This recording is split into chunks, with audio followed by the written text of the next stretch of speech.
Alright, let's do this. Welcome, ladies and gentlemen, back to another edition of the Uper Farmer Cigar Garage Talks.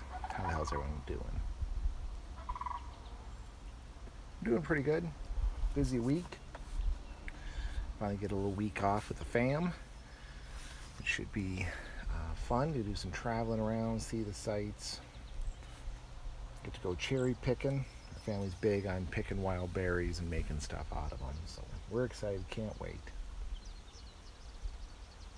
For tonight, I'm doing another war fighter. This time it's the 7.62. Good cigar. No, not really sold on whether I'm a big fan of the Warfighter company yet. Definitely keep smoking them though. Definitely enjoying them. So we'll see. More to come. For the drink tonight, we have the last of the Three Sisters. Kuna Brewing Company Red Jacket. These three beers, the Widowmaker, the Red Jacket, and the Blonde Pickaxe. The Pickaxe Blonde, excuse me. Are all good beers if you're ever in the area. You see one of the three ladies out there. Rest assured, you're making a good choice if you pick up one of these beers. Again, won't knock your socks off, but pretty good. Good beers. Nice head on this one. Nice red. Delicious. Good stuff. So for tonight, we're going to continue on with our EMS war stories. They're going really well. I'm really enjoying them. Getting a lot of traffic, and I think we're going to make the switch here. We are going to basically start a whole new channel just to house these war stories. The Uper Farmer one is really one I've been using to kind of experiment with, play with, see what flows, see what doesn't flow. But I think we're going to switch them over. Maybe I'll double produce them. Who knows? I think there's some problem that can cause it to look further into that. You might get in some trouble with YouTube policies if I double produce them. But more to come on that. We're going to be moving this out of the experimental and into the actual. Kind of excited. For tonight, we are going to look at a fun little EMS story. I don't know if it's really fun necessarily. Talking about station pranks. So, pranks are one of those weird things. You have to be careful. Now, there is a difference between hazing and pranks. Hazing, in my definition, how I separate it, is done when someone has no retaliation available. And that's why you do it to junior members or the FNGs or whatever you want to call them, the rookies. Pulling pranks on them is hazing because they really don't have a realm of retaliation. They can't prank you because usually in most careers, a rookie has to be on their best behavior. But fun, gentlemanly jokes between partners, between shifts, between crews that are non-destructive and that are non-detrimental to patient care. I'm a big fan of those. Those are pranks. Those are events where you can have a lot of fun. So I'm a huge fan of them. And that's not to say we haven't had them backfire. One person, he says it was a prank. He was one of those guys who liked to see other people get in trouble and point out other people when they did something wrong. So when he did something wrong, it looked less. He stole the drug box key out of my rig. And why he didn't get fired, he should have got fired right then and there. We went on a very critical patient. I actually had to bust into the drug cabinet which they didn't think was possible, but here we are. I broke into it. He's like, well, you must just miss the key. Well, I had the boss search the ambulance beforehand looking for the key because I knew this guy did it. He ran out then. Oh, he was right here, right on the hook where it's supposed to be. You must just missed it.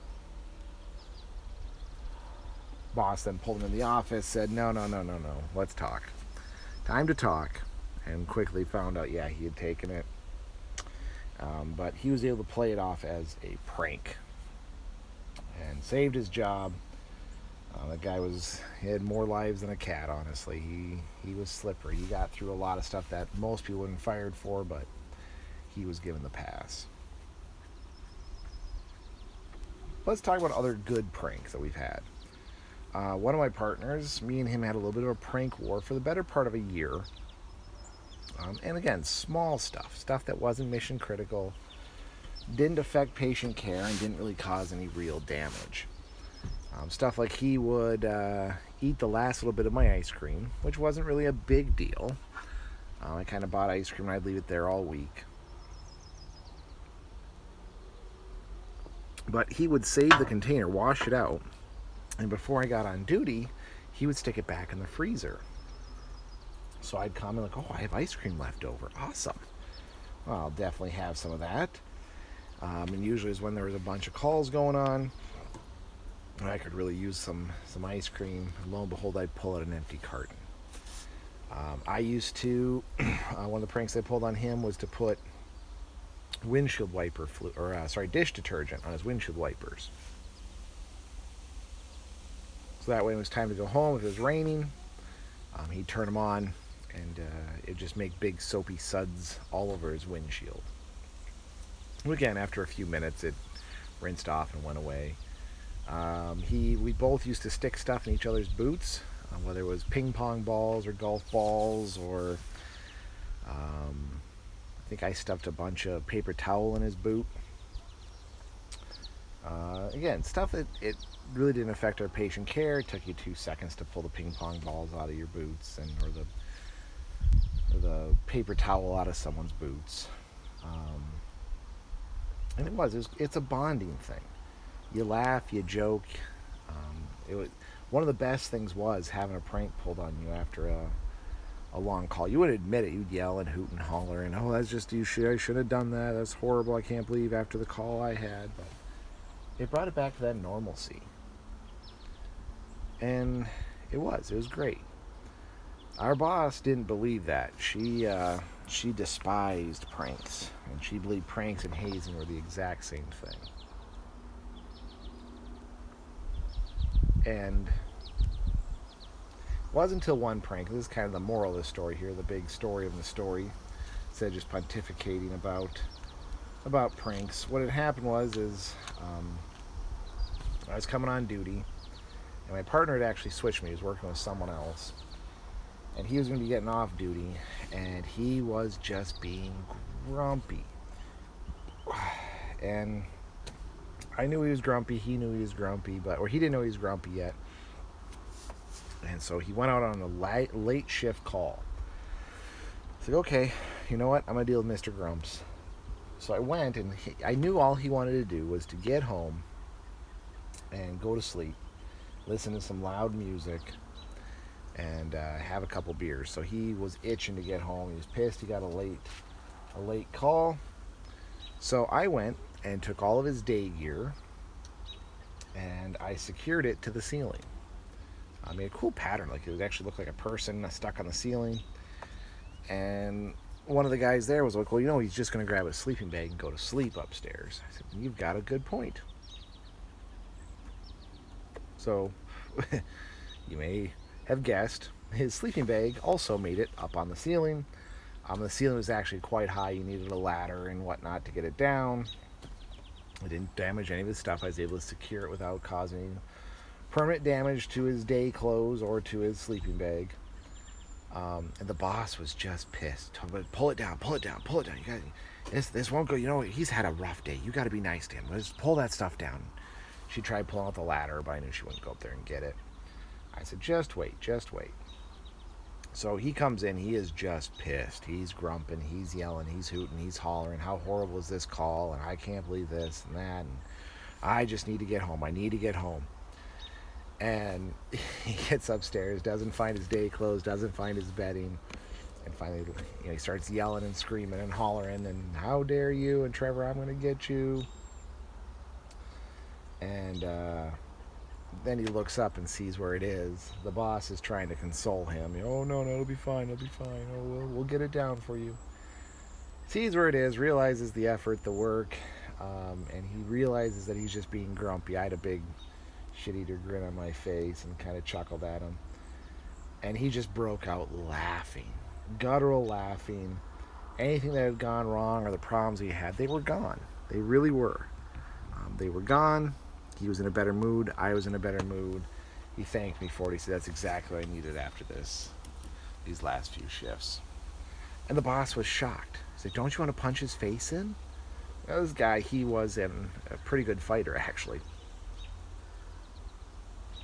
And he had aggression issues. He had rage issues. He had all those good ones. But I knew he'd find humor in it. I knew he'd get the joke. And I knew he'd have a good time with it once he was able to calm down and laugh.